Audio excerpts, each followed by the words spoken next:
¿Por qué yo veo más VPH acá en Perú que en Venezuela? En mis años de experiencia Que allá. dicen que el condón no protege al 100%, porque la cuestión es en piel con piel, puede estar en el pub y las verrugas, ¿no? Hombres que te llegan con verrugas visibles, pero Mira, sí se preocupan no. por mejorar eso, porque imagínate Ok, tener eso cuando- lleno de verrugas.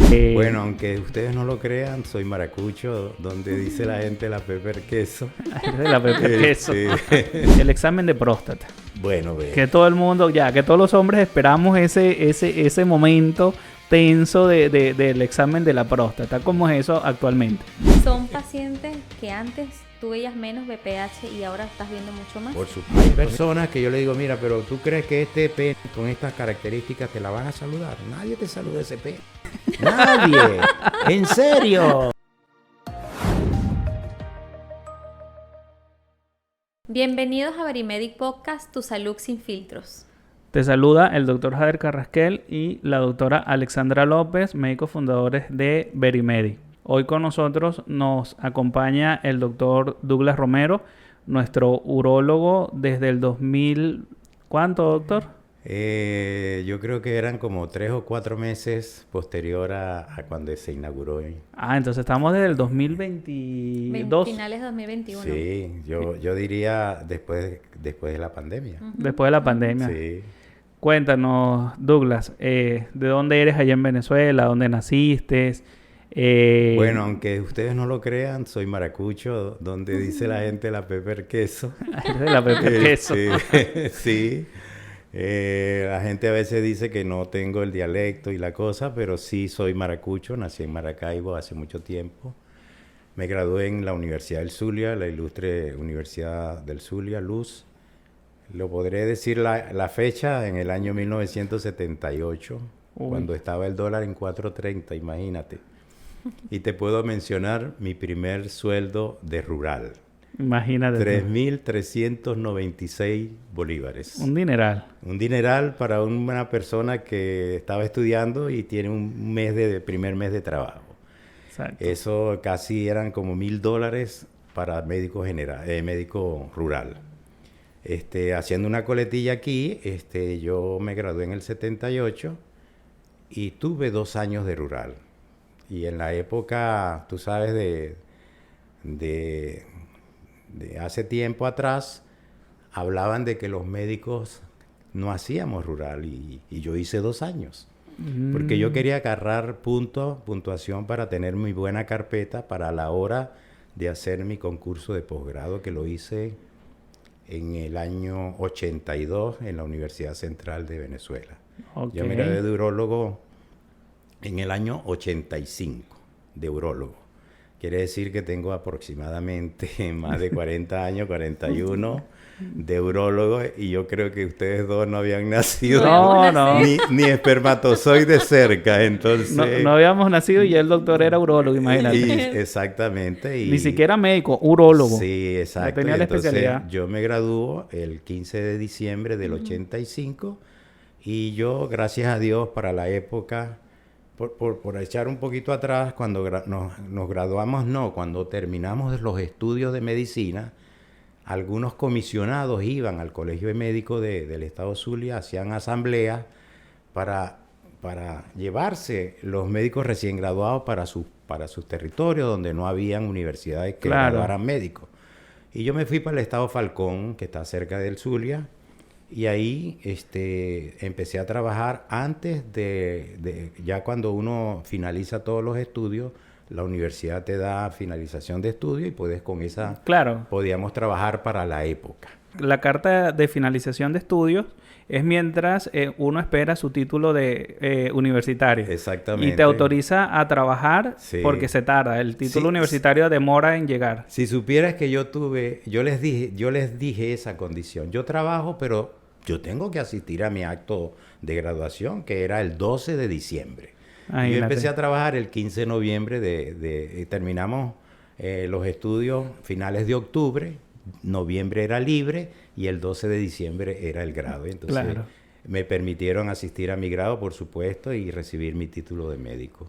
¿Y qué tal la experiencia como médico especialista allá en Venezuela, como Bueno, urólogo? mira, yo te puedo contar de que gracias a Dios, yo cuando me gradué en Caracas pensaba que no podía trabajar en mi ciudad, Maracaibo, Maracay. y obtuve un cargo de adjunto. Estuve de veintitantos años en un hospital del Seguro Social, jubilado soy del Seguro Social en el 2011. Le trabajé al país Venezuela, que a veces en los TikTok aparecen, por ejemplo, doctor, véngase para Venezuela, trabaje en Venezuela. No, yo Sí, trabajé 33 años al país. Yo le trabajé para que vean que los médicos venezolanos le dedicamos siempre, retribuimos, devolvemos lo que nos han enseñado, se lo devolvemos a la nación tal cual. Y entonces hemos trabajado durante 33 años consecutivos porque la carrera administrativa en entidad pública se mantuvo durante todo el tiempo de mi trabajo. Trabajaba, terminaba en uno y arrancaba en el otro y así sucesivamente, gracias a Dios. ¿y qué fecha llegaste acá al Perú? Con Perú, yo hice como un bosquejo, ¿no? Antes de llegar acá. Estudiaste el mercado. Sí, exactamente. Yo estuve en Argentina, estuve en Chile y estuve acá.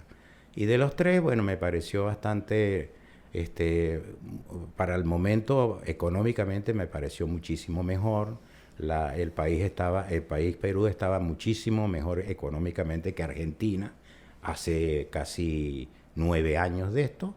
Y Chile también tiene su descompensación con el peso, a pesar que la economía chilena se ha mantenido, pero siempre hay su toque de inflación. Sí, La otra era la comida y la ropa, es muchísimo más económica y mucho más bonita la de acá. Y también la otra era la vivienda, es mucho más fácil alquilar acá, uno especialista, uno profesional, le es más fácil alquilar acá que alquilar en otros países porque te piden mucho más, como estás llegando y no tienes trabajo, no tienes quien avale, entonces ellos te piden mucho depósito. claro, claro. En el Perú desenvolverse se te hizo más fácil que en esos otros países. Bueno, si supieras que no. Sí, déjame contarte algo porque yo cuando llego a Perú tengo unos 39, 40 años de médico Ujú. y por supuesto cuando te preguntan cómo se trata la epilepsia o me preguntan cómo hago para tratar el sarampión en pediatría o cómo hago para atender un paciente podálico, entonces cuando tú te has dedicado toda la vida a ser especialista, se me fue difícil. Entonces mucha gente me recomendó que hiciera reválida. Claro. Y yo hice reválida acá en Perú. Yo soy médico peruano, certificado Por una universidad peruana. por una universidad peruana en la San Martín de Porres. Estuve ahí casi un año para que hicieran valer mi derecho y lo logré. Y fui a la SUNEDU y ahí logré también. Claro, el doctor se refiere al tema de que les hacen esas preguntas, es porque hay un examen que es obligatorio De medicina general, de para ser medicina- médico general. para ser médico general. Exacto. Pero ya cuando tú tienes 40 años dedicado a una especialidad, es bastante complejo retroceder a cuando eres médico general. O sea, Sí. son conocimientos que a lo mejor uno los tiene, pero desempolvarlo cuesta y más después de tanto tiempo. Tomé la opción de hacer la reválida y yo creo que fue la mejor opción. Claro. Hay personas que piensan en urología y dicen automáticamente que el urólogo ve hombres. ¿Qué es exactamente la urología y qué enfermedades vas a tratar? Mira, yo a veces le digo a los pacientes, mira, todos los órganos tienen dos médicos.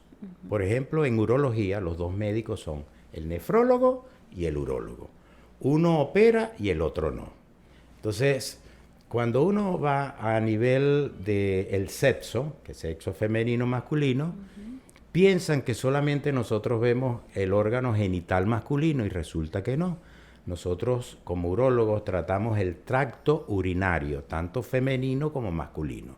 Entonces, un paciente, una chica que tenga un problema de un cálculo, una litiasis en un riñón, no lo va a ver el ginecólogo, lo va a ver el urólogo. Entonces, a veces se sorprenden los pacientes de que, pero tú ves, son mujeres. Por supuesto que sí, porque la patología del tracto urinario va desde el riñón hasta donde sale la orina, es igualito tanto en la mujer como en el hombre. Lo que nos va a diferenciar es el sexo. Entonces, en el sexo, por supuesto, sí nos toca a nosotros la parte de el pene, los testículos y todo lo que conlleva a la parte del órgano genital. ¿Y cuáles son las enfermedades que más ves aquí en Berimedi? En Berimedi... Las más frecuentes. Las más frecuentes, mira, yo te puedo diferenciar ya la mitad de la vida ya no es 35 ni 30 años, sino es 40 años. Y vamos a poner ese límite, porque mira, de verdad que la longevidad ha llegado más a 80 años actualmente que a 75. Claro. Y entonces lo divido entre mayores y menores de 40 años. Entonces en los menores de 40 años, el número 1 es el BPH.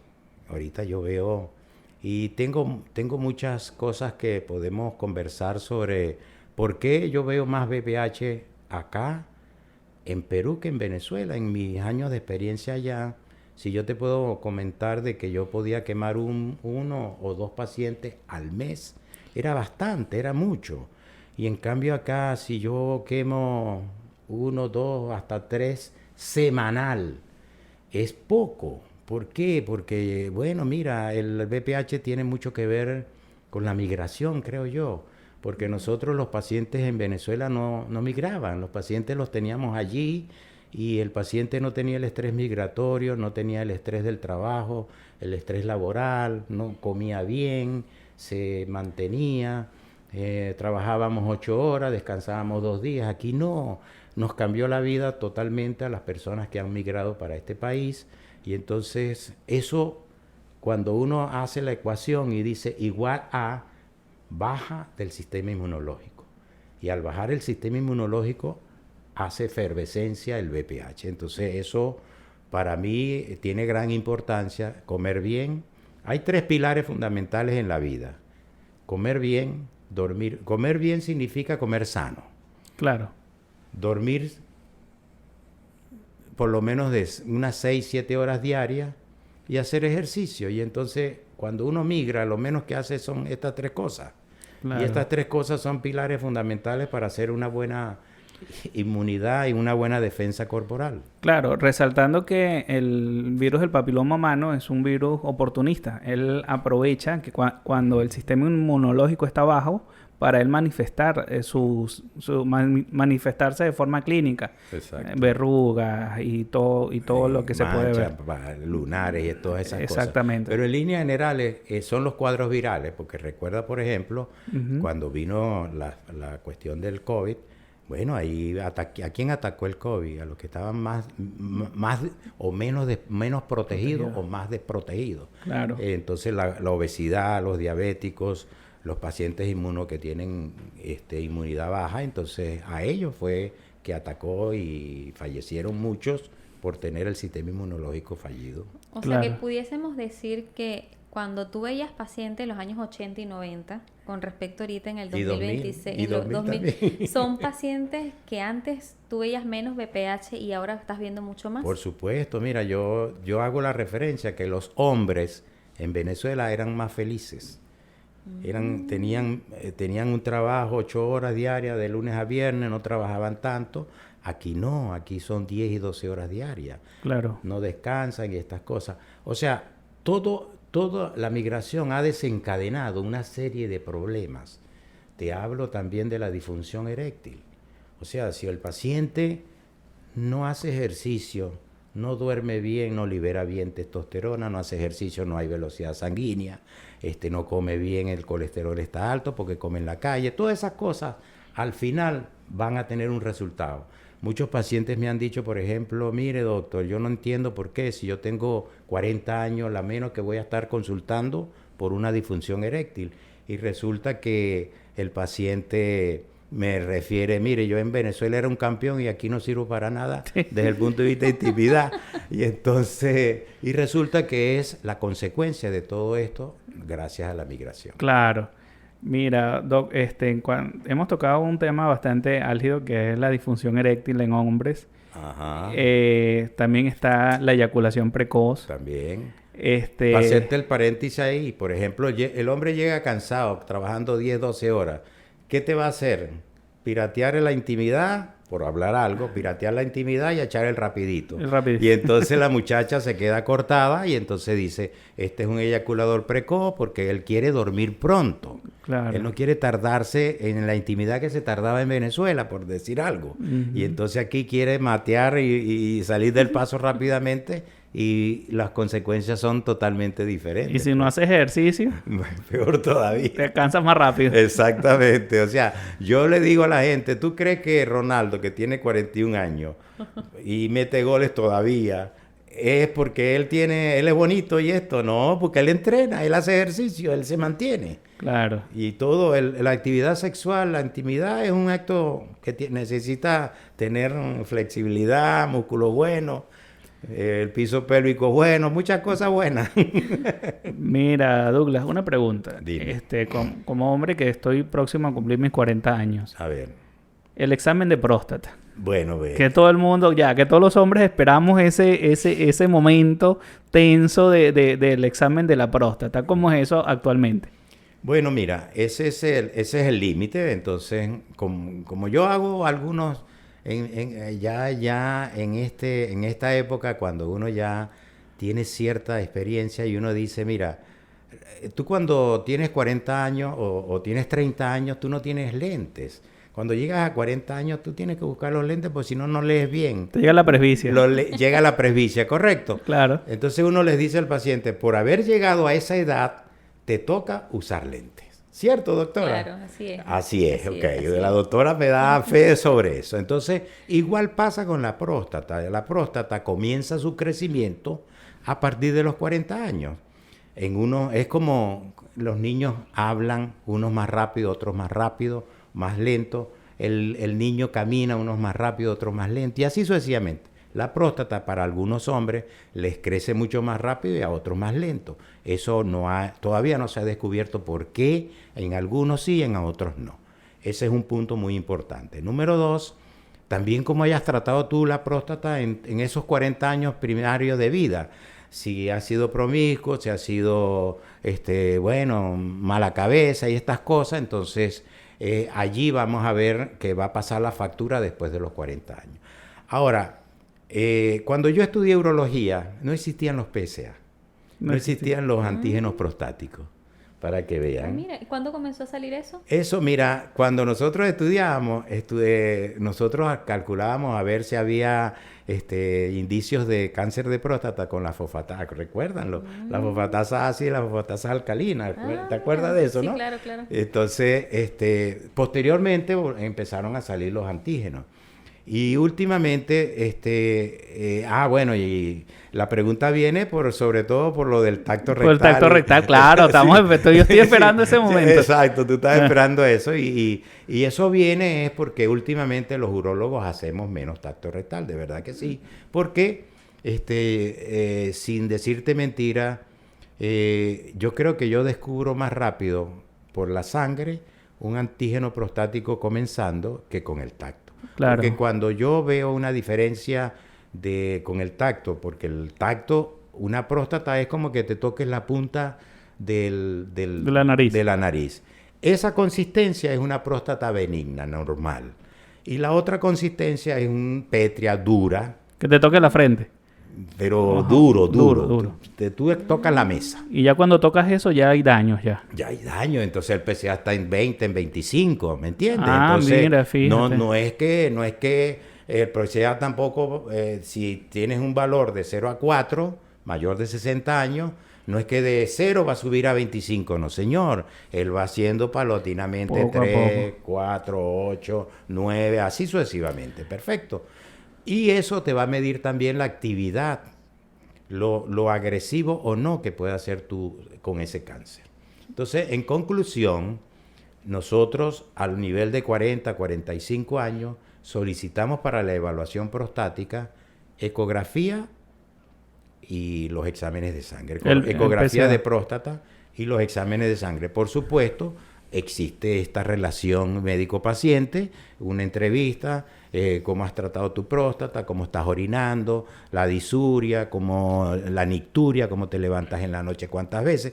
Esa entrevista me da a mí a pie a pensar si existe alguna patología a nivel prostático de hiperplasia o de cáncer. Entonces si yo llego a tu consulta con un PSA negativo, menos de 4, con No, una... para menos de 50 años de 0 a 2. De 0 a 2. Ok. Ponte tú que llegue con 1. Exacto.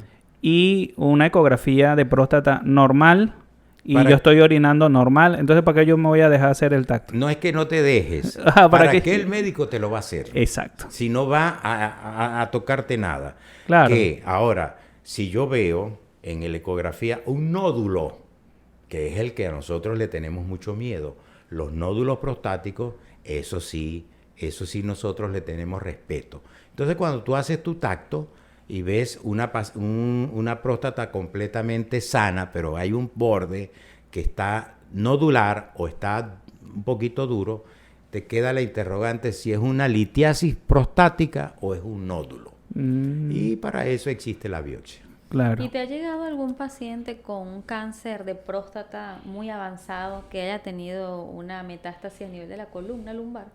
Que Sí, de repente hayan claro. quedado que el paciente dice, no, pero es que ya no puedo caminar, no Sí, camino. sí. ¿Qué nos Sí, puedes contar sí, alguna sí. experiencia?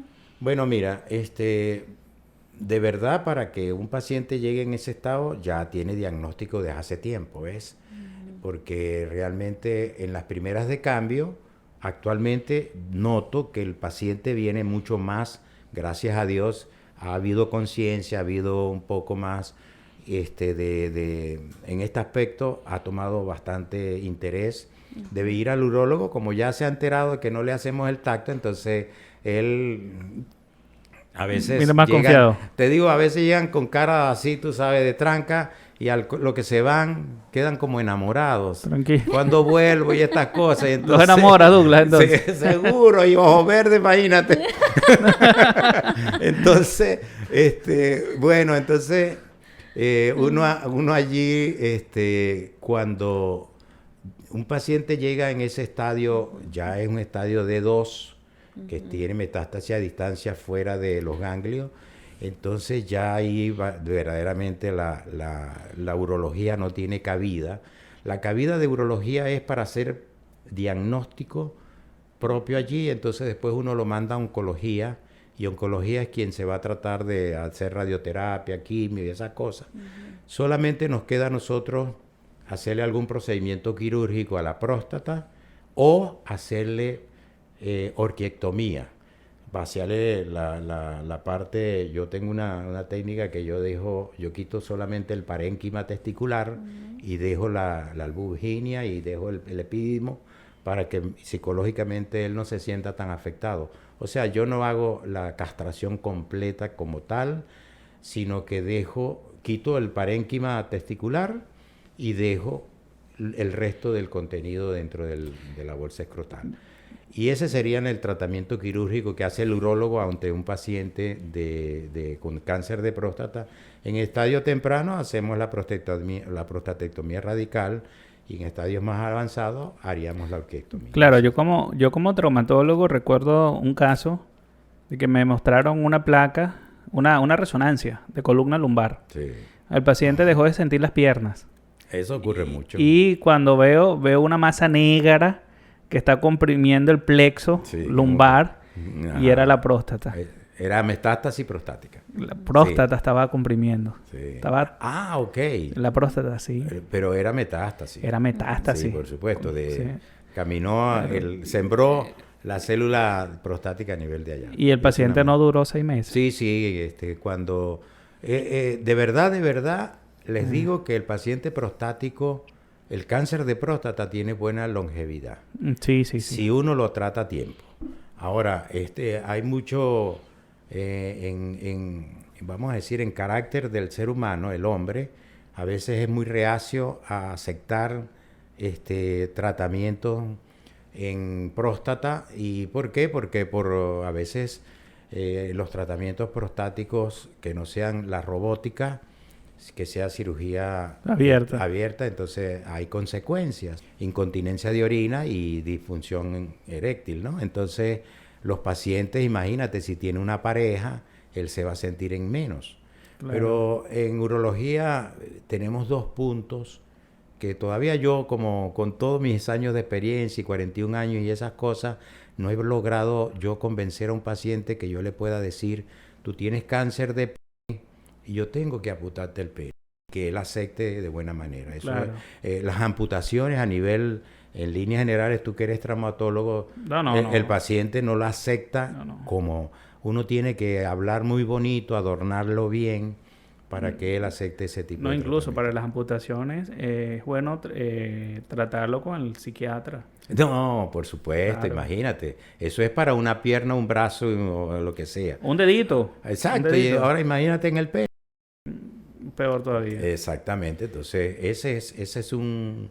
Yo siempre les digo, mira, yo sé que a uno no le gusta ni que se le caiga el cabello, no le gusta que no sé, que se le caiga quedar calvo. Imagínate quedar sin pierna.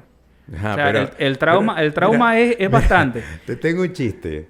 Ajá. Hablando de los calvos. Tú sabes que se hace un estudio y se demuestra que todos los calvos son sexualmente los más activos. Oye. Y entonces, pero nadie quiere ser calvo. Nadie quiere ser calvo. Entonces, mira cómo se compagina eso. Claro. Si tú haces un estudio de que son los más atractivos, los más inteligentes y los más sexuales, pero nadie quiere ser calvo. Mira, y esos son... Entonces... Yo vi un TikTok de esos que decían de los calvos, que los calvos son los más poderosos. Bueno, No sé. Yo no sé, pues no soy tengo idea, calvo. mi esposo no es calvo, pues. Sí, pero es poderoso, ¿no? Mira, una pregunta. Nosotros aquí tenemos, en Verimedia hay muchas ginecólogas. Ajá. Entonces sabemos que nosotros como mujeres nos hacemos nuestros chequeos ginecológicos todos los años y de repente le dicen, mira, tienes un BPH genotipo tal. Okay. Y a pesar de que el hombre no tenga una lesión, Ajá. también el esposo tiene que ir también a tu consulta. Así... Por supuesto, mira, cuando yo toco este tema, yo digo que las enfermedades de transmisión sexual son 4 tipos. Acuérdate, bacterias, hongos, parásitos y virus. Estas 3, las manifestaciones clínicas son de una vez. Tú tienes un hongo y vas al médico, a los 15 días tienes flujo, te ponen tratamiento y te curan. Con el virus no ocurre eso. Con el virus las consecuencias pasan años para que salga la clínica. Y entonces yo realmente cuando hablo de BPH digo que la mujer la castigan mucho con el BPH porque mientras ella no vaya al ginecólogo, mientras ella no haga su Papá Nicolau, no descubrimos el problema. Porque el hombre no va al médico urólogo porque él quiere, mira, yo quiero ver si yo tengo BPH o no. No, señor. Él va porque la ginecólogo le dice a la esposa, obliga a tu pareja a que vaya al urólogo. Entonces él viene al urólogo y a veces no le consigo, ajá, doctor, y yo tengo 10 años con ella, ¿y por qué ella sí y yo no? Y entonces empiezan algunos detalles de infidelidad pensando, y resulta que no es así, sino que es que él se está protegiendo bien, él se está defendiendo bien, él no tiene, él está pasivo. Él es no un portador pasivo. Exacto, él no está activo, entonces al no estar activo no tiene lesiones. En cambio, en el caso de la mujer, fue al ginecólogo, le hizo le pintó el cuello y entonces ahí vio la lesión y entonces tomó muestra y ese es el diagnóstico, vamos a decir, más certero. Ahora, claro, el chico tiene que ir porque si él no va y tiene una lesión, va a haber continuidad. ¿Y cuál es el otro castigo? Que a nosotros como hombres no nos da cáncer. Nos da cáncer al homosexual en el ano o en la boca al coito oral. Pero no nos da cáncer como tal en el... Y nos vemos el pelo todos los días. En cambio, la mujer le da cáncer y no se puede ver su vagina todos los días. El cuello uterino, por lo menos. Exacto. Y aparte de eso... El cuello uterino, por lo menos.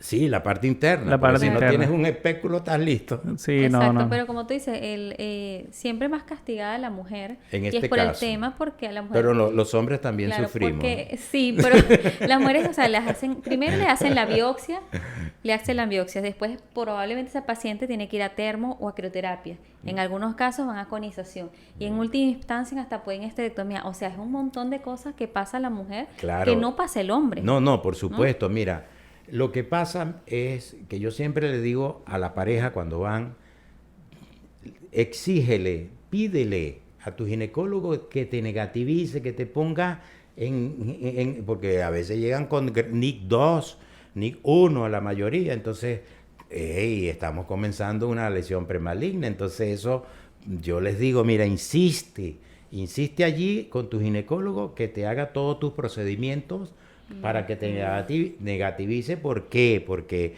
ella es la más... Entonces, Más cuando afectada. tú has nombrado un proceso y más vacunación.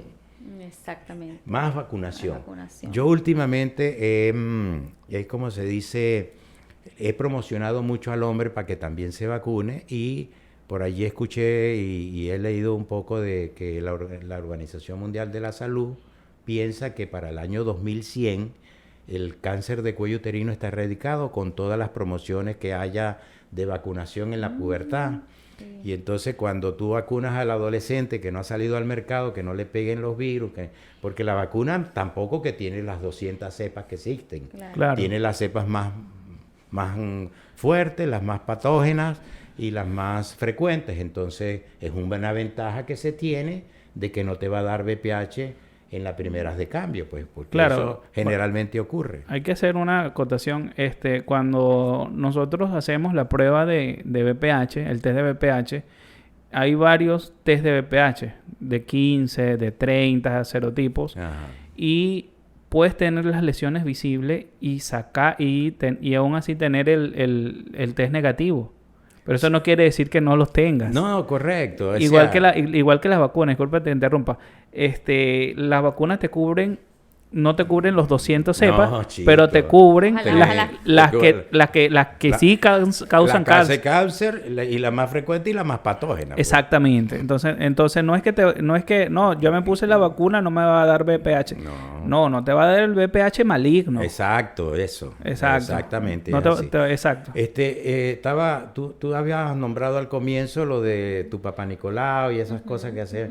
El hombre también tiene su papá Nicolau, entre comillas, que es la evaluación prostática anual, pero que nosotros no hemos promocionado como tal. ¿Y desde qué porque edad? no hacemos la citología, pero verdaderamente tú te haces la citología o el papá Nicolau es para ver si tengo cáncer de cuello uterino. Nosotros en los hombres hacemos ecografía y los PSA para ver si hay cáncer de próstata. Ese es el Papa Nicolau nuestro de todos los años. No me salió nada, bueno, espero el otro año y así sucesivamente. Hasta los 65 años que te lo puedes hacer 2 veces al año. Porque después de los 65 el cáncer de próstata es muchísimo más frecuente después de los 65 años. Y en cuanto a la disfunción eréctil, ¿qué tanto recomendarías la silla de ondas electromagnéticas? ¿Para qué funciona? ¿Cómo funcionaría esa parte? Bastante bien. Bastante bien en el sentido de que, mire, vamos a decirte, para que yo logre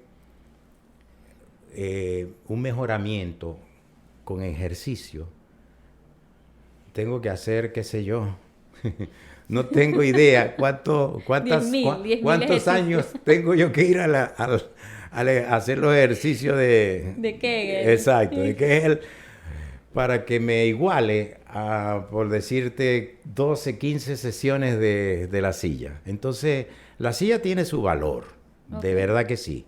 Bastante en incontinencia de orina al esfuerzo y en este tema que estamos conversando en disfunción eréctil. ¿Por qué? Porque te mejora, por supuesto, el piso pélvico de los dos lados, del varón y de la hembra. Y eso es lo que necesitamos. Con los ejercicios se está tratando de lograr eso. Por supuesto, la silla, como la persona no suda, la persona No hace nada. no hace absolutamente, se sienta y se para. Ella piensa que no le ha hecho absolutamente nada. Pero sí. Tú has dicho un buen ejemplo de un amigo tuyo que se hizo en prostatismo, Ajá. ¿verdad? Y se utilizó la silla y se mejoró, pues. Lo que pasa es que el doctor se refiere a lo del gimnasio, es que tú puedes trabajar bíceps, puedes trabajar cuádriceps y tú ves un resultado súper rápido, pero trabajar los músculos del piso pélvico es bien difícil. Y no los ves. Y no los ves no porque están internos. Exacto. Están internos. No los Entonces, ves. entonces, como lo que estaba diciendo de que, o sea, para fortalecer el piso pélvico tienes que hacer miles de ejercicios. Exactamente. Y ejercicios específicos. Exactamente. En cambio, con las sillas de ondas electromagnéticas te los Sí. trabajas sin hacer nada. Exacto. O sea, por supuesto hay total diferencia. ¿Cuál es el detalle? Que a veces las personas de escasos recursos o las personas que no Sí. saben y que han leído y que en el gimnasio le dicen, no, aquello no te va a lograr lo que te está logrando esta, porque tú ves que aquí haces levantamiento Sí. de pesa y ves el músculo, eso no te lo va a lograr, y resulta que los están engañando. Los están Porque en el engañando, gimnasio no vas a lograr lo que logras en el tiempo, me refiero. No, y el tiempo es bastante corto. Por ejemplo, Por supuesto. por lo menos con 10 sesiones. Pero 10 sesiones, ¿en cuánto tiempo la haces? Ponle En- una vez a la semana, son 10 semanas, son 2 meses y medio. No, incluso se puede Puede ser hacer hasta menos. Se puede Sí, cada tres hacer días. cada 3 días. Cada 3 días Por se puede eso, hacer. 2 veces a la semana, ponle 2 veces. 2 veces a la semana. Ponle 10 sesiones, 2 veces a la semana, ¿cuánto tiempo es? Claro. 5 semanas, o sea, mes y medio estás logrando lo que quieres lograr allá en 2 En un año. 3, 5 años. Exactamente. Por favor. Hay una estadística que nadie cuenta, ¿no? Sino que los hombres después de los 35 años, tú lo viviste 40 años, pero Sí. yo lo viví después de los 35, que es el tema de las prostatitis, la inflamación de la próstata. Sí. Es algo súper incómodo, es algo demasiado doloroso y el tratamiento es bastante largo. Yo me acuerdo que tú me mandaste cuántos días de tratamiento. Sí, hay como y 2 lo que pasa semanas. es que el tratamiento para la próstata es tiene que ser de largo alcance, o sea, Sí. de tiempo. Y De entonces tiempo, a sí. veces pasan mes y medio tratando. Exacto, mes y medio, algo y así. tú no te has mejorado, o sea, te has curado. Y entonces a veces el paciente se desespera. También hay que nombrar aquí un componente alimenticio que es el picante, el alcohol, los condimentos, la pimienta y estas cosas que te irritan la próstata. Entonces aquí yo creí que los mexicanos comían picante, no señor. Aquí en Perú se come picante. Se come bastante picante. Y se come bastante picante y cada vez más. Entonces eso te hace que a lo que tú comes picante vas a orinar con problemas. Si tú estás orinando con problemas y le metes picante, le metes alcohol a unos rocotos rellenos, entonces sabes que al otro día te vas a orinar con mucho problema. Con mucho problema. Así O es. sea, entra picando y sale picando también. Sí, no, lo que pasa es que la inflama. Entonces, cuando un paciente en 60 años, 65 años, se levanta 5 veces en la noche a orinar, tienes un desfiladero, un espacio muy mínimo por donde pasa la orina. A lo que él come picante lo termina de cerrar y entonces ahí viene la obstrucción. Entonces, Douglas, y estéticamente, aquí cambiando acá el tema un poquito, estéticamente, como los hombres que te llegan con verrugas visibles, se las elimina. Tú usaste un término que los quema, pero es cauterización. sí, no, por supuesto. este, No, lo que pasa, Pero mira, sí se preocupan no. por mejorar eso, porque imagínate Ok, tener eso cuando- lleno de verrugas. No, perfecto. Te la respondo ahorita.